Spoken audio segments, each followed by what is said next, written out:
श्री गणेशाय नमः। ओम अग्रतराय नमः। ओम नीला सरस्वती नमः। आज का तारीख है 11 जनवरी 2024। बृहस्पतिवार शुक्रवार है। नील सरस्वती का वार है। दिन 11 बज गया है। मैं आपको बताऊंगा नील सरस्वती की साधना आप लोग कैसे करेंगे, नील सरस्वती का सिद्धि प्राप्त करेंगे। नील सरस्वती किस काम की है और क्या क्या चीज मिलेगा। हमारे देश में मध्य प्रदेश में के क्षेत्र है शारदा पीठ, वो नील सरस्वती है। तारा का रूप नील सरस्वती के रूप में वो पूजनीय है देश में। नील सरस्वती तारा एक जटा और शारदा एक ही देवी है। मंत्र अलग है, विधि अलग है, पर देवी एक ही है। आप वो यूनिवर्स की शक्ति है। आप जैसा मंत्र प्रयोग करेंगे वैसा ही शक्ति आपको मिलेगा। जैसे कि विद्युत का स्रोत तो एक ही होता है, कोई बल्ब लगाता है, कोई पंखा लगवाता है, कोई ग्राइंडर, कोई एसी, कोई कुछ लगवाता है, लेकिन सोर्स तो एक ही है। इलेक्ट्रिक का जो सोर्स घर को आता है सोर्स एक ही है, पर व्यवहारकारी को किस तरह को क्या चाहिए वैसा ही नील सरस्वती का मूल स्रोत उग्रतारा ही है। और आप शारदा के रूप में ले सकती हैं और इसको ज्ञान के रूप में आप लोग मानते हैं। सारा सृष्टि इसको ज्ञान के रूप में मानते हैं। हम लोग उसको ज्ञान की देवी मानते हैं। नाच गीत संगीत कला विद्या क्षेत्र में सफलता, बुद्धि वाक शक्ति और मस्तिष्क को उन्नत बना देती हैं। स्मरण शक्ति भी बढ़ जाती है, वाक शक्ति बढ़ा देती हैं और तीक्ष्ण वाक शक्ति आ जाता है। नाच गीत संगीत जो भी काम करेगा उसको सफलता में बदल देती हैं। आप जो भी करेंगे उसके लिए आपको अच्छा रोजगार मिलेगा, लाभवान करेगा। और भू संपत्ति की गड्ढा धन के बारे में भी वो जानकारी देती हैं और आने वाला समय के बारे में भी जानकारी देती है। कोई भी चीज़ आगे होने वाला है उसको बता देती हैं। देश में बहुत सारी शक्तिपीठ तो है ही, पर शारदा पीठ श्रेष्ठ पीठ माना जाता है नील सरस्वती को। नील सरस्वती को मैंने जब साधना किया था उससे पहले मैंने उग्रतारा की साधना किया था।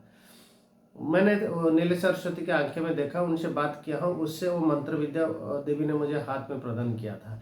कैसे किया था उसके मैं अनुभव बताऊंगा, उसकी मंत्र विधि मार्ग भी आपको बताऊंगा। अगर आप नील सरस्वती की साधना करते हैं तो ये सब बच्चे लोगों के लिए ज़्यादा इसको प्रयोग किया जाता है। और कोई बच्चा पढ़ नहीं पा रहा है तो मधु और कुशा को एक कलम बना के, पेन मतलब लिखने का पेंसिल बना के कुशा में एक छोटा सा कुशा 12 अंगुली को ले जाएंगे। 12 ये 4 4 8 और 2 अपने हाथ से 12 अंगुली लेके उन कुशा को मधु में अभिमंत्रित करेंगे। 7 बार मधु को बाएं हाथ पे रखेंगे, उसको 7 बार पढ़ के 21 बार फूंक मारेंगे। जो कुशा है कुशा में सिर्फ जीभ में उसके बीज मंत्र को लिख देने में वो विद्या बुद्धि वाक शक्ति और बच्चे में आ जाती है। माँ उसकी जीभ में बैठ जाती है। जी नील सरस्वती जीभ में बैठने वाला देवी। सब देवी तो आंखों में बैठते हैं, पर नील सरस्वती जीभ में बैठते हैं। याद रखना, देवी शक्ति आंखों में बैठते हैं और उसे आंखों में शक्ति रहता है। जो भी साधना करेगा उसके आंखों में शक्तियाँ रहेगा, पर नील सरस्वती जीभ में बैठ जाती हैं, इसलिए उसका वाक शक्ति प्रचंड ज्ञान के साथ वाक शक्ति आती है, स्मरण शक्ति आती है और याद कर पाता है। मेमोरी पावर को बढ़ा देती है नील सरस्वती और विद्या बुद्धि में सफलता दिलाती हैं। जो भी उच्च कोटि का विद्या प्राप्त करना चाहते हैं, वह पढ़ाई में कमजोर है, उनको नील सरस्वती का पूजा हवन इत्यादि करना चाहिए, जप करना चाहिए मंत्र को, और जप करने में वो सिद्धियाँ प्राप्त हो जाती हैं। और कभी जीवन में असफलता नहीं मिलेगा, जीवन में बहुत सफलता की शिखर को वो छुएगा। नील सरस्वती को साधना करने में बच्चे लोग तो ज़्यादा करते हैं। इसमें जप सिद्धि ज़्यादा होता है। जप और हवन 2 तरह का। साधारणतः मनुष्य लोक में, हमारी पृथ्वी लोक में, उसको जप करके लोग सिद्ध कर लेते हैं। जंगल पहाड़ गुफा या किसी पेड़ के नीचे या घर में इसी देवी को भी आप जप कर सकते हैं। थर्सडे नील सरस्वती का दिन है। नील सरस्वती थर्सडे को जब शुरू होता है। मैंने जब नील सरस्वती का साधना किया था, अपना अनुभव आपको शेयर कर देता हूँ मैंने कैसे किया था। मैं जब साधना किया था एक चंडी मंदिर में, जब 10 भुजे वाला चंडी मंदिर में मैं उग्रतारा की मंत्र जप कर रहा था। और एक पीठ था हमारे प्रदेश में, एक पीठ है चंडी मंदिर, वहाँ बैठ के मैंने जप किया। जब कुछ 5 दिन जब हुआ, 5वां दिन पंचमी तिथि 5वां दिन जब हुआ तो नील सरस्वती ने, माँ चंडी ने हमको बताया और नील सरस्वती में परिवर्तित हो गया। और चंडी मंदिर में मैं तारा की मंत्र जप कर रहा था और तारा देवी ने कहा कि ये विद्या तुम्हें प्राप्त होगा मेरी नील सरस्वती के रूप में। 5वें दिन में सुबह 9 बजे की समय है। मैं वहाँ था डेली जप करता था। जब सुबह के समय हुआ 9 बज गया तो माँ ने खुद हमें आई और बताया कि तुम इसी दिशा में जाओ, दक्षिण दिशा को जाओ। इसलिए मैं सोच लिया कि माँ की दिशा दक्षिण होता है, इसलिए नील सरस्वती का जब भी आप जप करेंगे दक्षिण दिशा को करेंगे। अब दक्षिण दिशा को मैं गया तो दक्षिण दिशा हमको जब गया तो कुछ 3 किलोमीटर से थोड़ा ज़्यादा आगे जाने के बाद एक नदी आया। तो मैं सोचा कि नदी में तो पानी है, माँ बोला कि इसी सीधा में जाने के लिए अगर मैं पानी में जाऊँ तो उस तरफ घना घोर जंगल था, नदी में पानी था, उस तरफ घना घोर जंगल था। मैं सोचा कि माँ ने बोला कि हम सीधा में जाऊंगा, अगर सीधा जाऊंगा तो आगे पानी है और जंगल है। ठीक है, मैं फिर नदी के अंदर को जब उतरा तो वहाँ एक लोग बैठा था, बूढ़े, मतलब वो सदा स्वयं भगवान शिव बैठे थे। वहाँ एक चारपाई था, चारपाई के ऊपर में वो सदाशिव भगवान शिव बैठे थे। बोला कि तुम कहाँ जा रही हो, कोई आदेश है देवियों की? मैं सोचा कि ये ऐसा बोल रहे मतलब जरूर भगवान शिव है। बोले हाँ शिव जी, मुझे माँ के आदेश है, मुझे इसी दिशा में जाना। ना नहीं, तुम इसे तो पानी है, पानी के अंदर मैं नहीं बोला है, थोड़ा सा अक्ल होना चाहिए तुम्हारे में।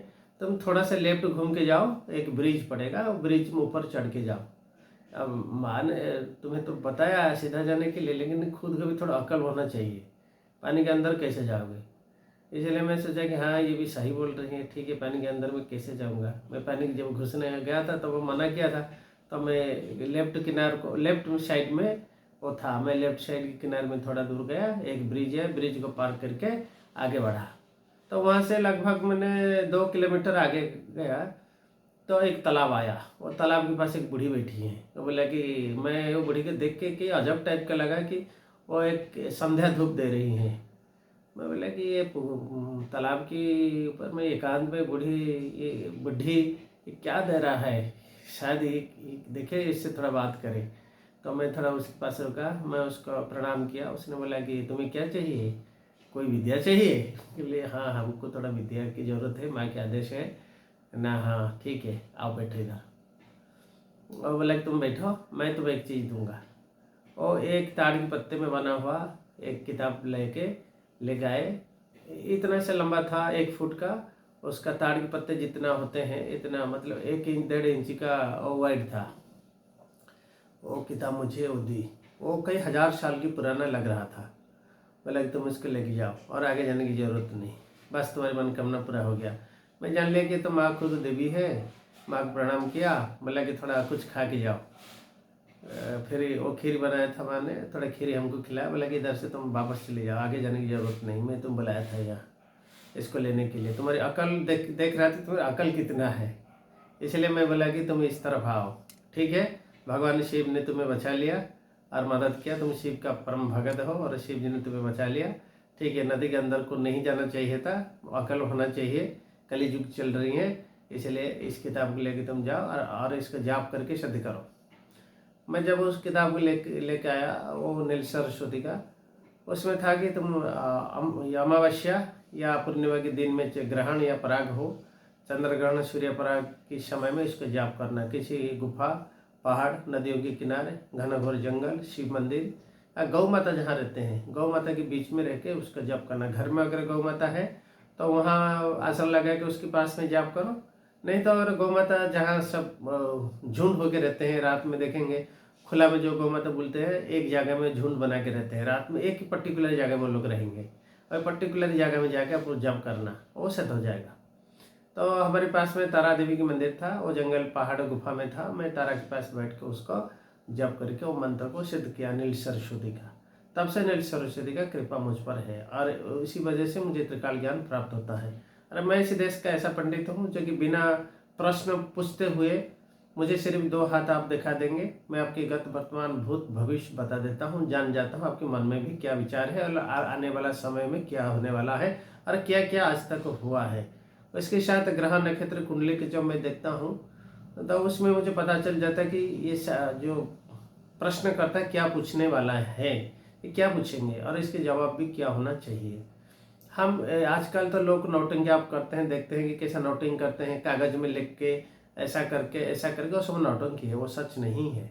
नील सरस्वती का साधक जो है वो स्थित प्रज्ञ होता है, उसका वाणी में वो पता चल जाता है, उसके मुख मंडल वाणी में पता चल जाता है कि नील सरस्वती का साधन किया है। ऐसा नौटंकी वो कभी नहीं करेगा। अरे ऐसे लिख के वो बता देगा तुम इसलिए आए हो, वो आए हो, ऐसा नौटंकी नहीं करेगा। जब जरूरत पड़ेगा दैव विद्या को प्रयोग किया जाता है, ऐसा नौटंकी नहीं करते। अगर किसी को जरूरत है कि वो अपने त्रिकाल ज्ञान भविष्य जानना चाहते हैं, तो हम माता को उस समय स्मरण करते हैं। माता अपने जीव में बैठ जाती हैं, वही वाणी चलाती हैं जो उसके लिए जरूरत है। वैसा तो मुझे और एक दूसरा विद्या भी प्राप्त हुई माता पंचांगुली देवी की, जो भी मेरी आंखों में बैठती हैं। मैं देखते ही वो आंखों में बैठती है। नीलश्रुति जीव में बैठने वाला देवी है, इसलिए जीव वही चलाएगी, जीव में वही वाणी आएगी जो उसके लिए जरूरत है। और पंचांगुली देवी को वही देखेगा, उसी चीज दिखाई देगा जो उसको जरूरत है। जो जरूरत नहीं है उसको बोलने क्या जरूरत है। इसलिए दो शक्तियों को मैं अपने आंखों में बैठता हूँ, पंचांगुली देवी, और जीभ में बैठता हूँ नील सरस्वती। इसलिए मुझे किसी को कोई प्रश्न पूछने की जरूरत नहीं है। मैं किसी को पूछता भी नहीं है। मैं जान जाता हूँ कि इसका भविष्य क्या है। ये मेरी शक्ति है। हाथ में सारी रेखाएं मुझे बता देती है पंचांगुली देवी। मेरी आंखों से वो कॉपी हो जाता है, कॉपीराइट जैसे होता है। मेरी आंखों में सारी भविष्य उसको खींच के ले जाती हैं कि क्या होने वाला है। मेरे मस्तिष्क तक को पहुंचा देती है मेरी आंखें। और जो वाणी आती है मस्तिष्क से, जीव के माध्यम से, वो माँ नील सरस्वती की वाणी निकलती हैं। ये बात है। इसलिए वो देवी को साधना करना सहज तो है ही, क्योंकि बच्चे लोग भी इसको जप करके सिद्ध कर सकते हैं। लेकिन जब आप इसको जप करेंगे तो कुंडलिनी शक्ति खुल जाता है। मूलाधार चक्र, स्वादिष्ठान, मणिपुर, अनाहत, विशुद्ध, आगे चक्र वाइब्रेशन होने लगता है, खुल जाता है। वैसा ही नील सरस्वती का बीज मंत्र जो है वो विशुद्ध चक्र में है, कंठ चक्र में। ये कंठ चक्र में माँ बैठती है, इसी चक्र पे वो बैठती हैं। विशुद्ध चक्र उसका चक्र है, उसका बीज मंत्र एम है। उसका एम भी जप कर सकते हो, आइम भी जप कर सकते हो, पर इसे गुरु दीक्षा क्रम में होना चाहिए। क्योंकि विशुद्ध चक्र जब खुलेगा तो नाना प्रकार का आपका समस्या पैदा हो जाएगा। इसलिए दीक्षा लेने में उसके गुरु की आशीर्वाद से, गुरु की शक्ति से चक्र कंट्रोल हो जाता है। जो नेगेटिव चीज जो गुरु की तरफ चला जाता है, पॉजिटिव शक्ति आपको मिलता है। और गुरु क्रम की दीक्षा के बिना इसको जप करना, जागृत करना नहीं चाहिए। आइम तो उसका बीज है, उसके साथ भी और कोई चीज के जैसे होम फट ऐसा कोई बीज मंत्र है, जप करना चाहिए। क्योंकि माँ का दिया हुआ मंत्र हमें ऐसा बोलना नहीं चाहिए किसी को। जो दीक्षा चालू मंत्र तो ऐसा ही किताब में हर जगह में मिलता है कि माँ की ये मंत्र है, लेकिन वो चालू मंत्र है सब। पर माँ ने जो मंत्र हमें दी है वो मंत्र किसी को कहाँ से किताब में किसी से नहीं मिलेगा। सिर्फ मेरी जिह्वा से वो वाणी निकलेगा और उसी को ही प्राप्त होगा जो हमसे दीक्षा क्रम में आएंगे। जो दीक्षा हमारे जो होता है ऑनलाइन में होता है, आप वहीं बैठ के संकल्प कराऊंगा कि आज तिथि, राशि, नक्षत्र क्या है। जैसे ऐसा हाथ में आप जल, सुपारी, तिल, चाप, अक्षत पकड़ के बैठेंगे। पूर्व दिशाओं को बैठेंगे, मैं उत्तर दिशा में बैठूंगा। फिर हम आपको संकल्प दिलाएंगे। गंगा देह सरित्र गच्छत, गंगे सवन शिव गोदावरी सरस्वती नर्मदे सिंधु कावेरी जलेस्मिन् सन्निधिं कुरु। विष्णु विष्णु विष्णु हो शुक्लांबरधर विष्णु शशिवर्णं चतुर्भुजं प्रसन्नं वदनं ध्यायेत् सर्वविघ्न प्रशान्ते स्मृते शुक्ल कल्याणं भाजनं यत्र जायते पुरुषं तमजं नित्यं व्रजामि शरणहरिः। शंख चक्र गदा पाणे द्वारिका निलयचित गोविन्दं पुनरक्षमाशरण विष्णु विष्णु विष्णु। अद्याहानि जम्बूद्वीपे भारतवर्षे आद्य पौषमासौ कृष्णपक्षः द्वादश्यातिथौ पूर्वाषाढ़ नक्षत्र मूला राशि स्थित चंद्रमसी। आपका नाम, गोत्र, यहाँ का रहने वाला है आप। नाम गोत्र लेके, मेरा नाम, मैं आचार्य हूँ, मेरा नाम गोत्र, मैं इनको आज मंत्र दीक्षा प्रदान कर रहा हूँ नील सरस्वती की माँ। इसलिए इसमें प्रसन्न रहना, इनके कल्याण होना करना, इसके साथ ही इनको सिद्धि प्रदान करना और इनकी जिहा से आज से आप वास करना। फिर हमें नील सरस्वती की एक विशेष प्रकार का पूजा करके, गुप्त गोपनीय पूजा करके फिर हवन करते हैं, जो कि सब जो दीक्षा लेगा उसको ऑनलाइन में वीडियो कॉल करके हम सब बैठ के ही करेंगे। कि दूसरा लोग नहीं, सिर्फ उन्हीं को के लिए ही ये गुप्त विधि में उनको दीक्षित किया जाएगा। जब दीक्षा प्रदान होता है तो देवी देवता भी विघ्न आचरण करते हैं, वो मंत्र की शक्ति को हरण कर लेते हैं। इसलिए किसी को दिखाना नहीं चाहिए। सिर्फ जिसको दिखेगा वही देखेगा, वही जानेगा, दूसरा किसी को नहीं। देवताओं ने इसमें नहीं चाहते कि उसका दीक्षा क्रम हो, ये मंत्र विद्या किसका प्राप्त हो, क्योंकि देवता समस्त विघ्न हमेशा आचरण करते हैं, सहायता नहीं करते। इसलिए गोपनीय विधि है। फिर वो दीक्षा लेके जाप करेगा, वो सिद्ध हो जाएगा। वैसे अगर दीक्षा नहीं लेंगे तो इसके लिए हवन अनुष्ठान संकल्प लेके आप करेंगे कि आप जैसे जल, अक्षत और तिल, गंगा जल लेके आप कहेंगे कि मैं मेरे बेटे के लिए व बेटी के लिए व विद्या बुद्धि, अपने व्यापार के लिए, धन लक्ष्मी प्राप्त के लिए व अच्छा नौकरी के लिए मैं इसी विद्या को प्रयोग करना चाहता हूँ। माँ नील सरस्वती मुझे प्रसन्न हो जाओ। फिर उसी हिसाब से हम करेंगे हवन पूजन अनुष्ठान। आप बैठ के देखते रहेंगे। हवन पूर्ण होने के बाद आपको नील सरस्वती का शक्ति प्राप्त हो जाएगा। फिर आपका मानसिक रोगी जो है, मस्तिष्क विकारग्रस्त मस्तिष्क का जो भी कमजोरी है वो ठीक हो जाता है। जैसे डिप्रेशन ज़्यादा होना वो दूर हो जाएगा। मस्तिष्क का हर प्रकार का विकृत रोग वो भी दूर हो जाता है, और हर रोग की निदान भी नील सरस्वती है। और ये जो होगा, अगर आप चाहेंगे तो मेरे साथ संपर्क करें, और मैं आपको नील सरस्वती का दीक्षा के साथ हवन अनुष्ठान में मदद जरूर करूँगा। और मेरे साथ आप जो किसी योगायोग करना चाहते हैं तो मेरा यूट्यूब चैनल का वो सब्सक्राइब कीजिए और देखते रहिए। मेरा यूट्यूब चैनल है बगलामुखी साधना, फ्यूचर प्रेडिक्शंस एंड बगलामुखी साधना। ये चैनल आप मेरा सब्सक्राइब कीजिए, देखते रहिए। व्हाट्सएप पे मुझे कांटेक्ट करेंगे। मेरा नंबर है 9937343533। इसी नंबर पर आप व्हाट्सएप में कांटेक्ट करेंगे, मैं ज़रूर आपका प्रश्न का उत्तर दूंगा, और साधना के क्षेत्र में मैं आपको आगे बढ़ाऊंगा। वैसे तो मेरे पास कई देवियों की सिद्धि है। नरसिंह भगवान की है, हनुमान जी की है, राम जी की है, कृष्ण जी की है, सीता मैया की सिद्धि है, महालक्ष्मी की सिद्धियाँ भी है। कई देवी गायत्री, शारदा, सरस्वती, दुर्गा जी की सिद्धि है, बाला, त्रिपुरा सुंदरी, कामाख्या देवी, भुवनेश्वरी, षोडशी का मैंने सिद्धि जीवन में किया हूँ। मेरा सारा जीवन इसी में ही अतीत हो गया। जितना समय जीवन में मैंने साधना में दिया, उस समय में आकाश तत्व बहुत अच्छा था। आकाश में कोई झंझट नहीं था। जैसे कि आकाश तत्व में अभी वाइब्रेशन चल रहा है, गाड़ी का हॉर्न, और इतना रॉकेट जा रहा है, हवाई जहाज चल रहा है, ट्रेन का जो भी इंडस्ट्री सब चल रहा है, वो आकाश तत्व में वाइब्रेशन करके अपने आवाज़ से नष्ट कर दिया है। इसलिए आजकल कंसंट्रेशन करना बड़ा मुश्किल है किसी भी मंत्र जप में। इसलिए हवन करके आप अपना जो भी मनवांछित कार्य है आप उसको प्राप्त कर लीजिए। यही आपके लिए कल्याणकारी मंगल होगा। मैं अपनी वाणी को आज विराम देता हूँ, रहता हूँ। नमस्कार।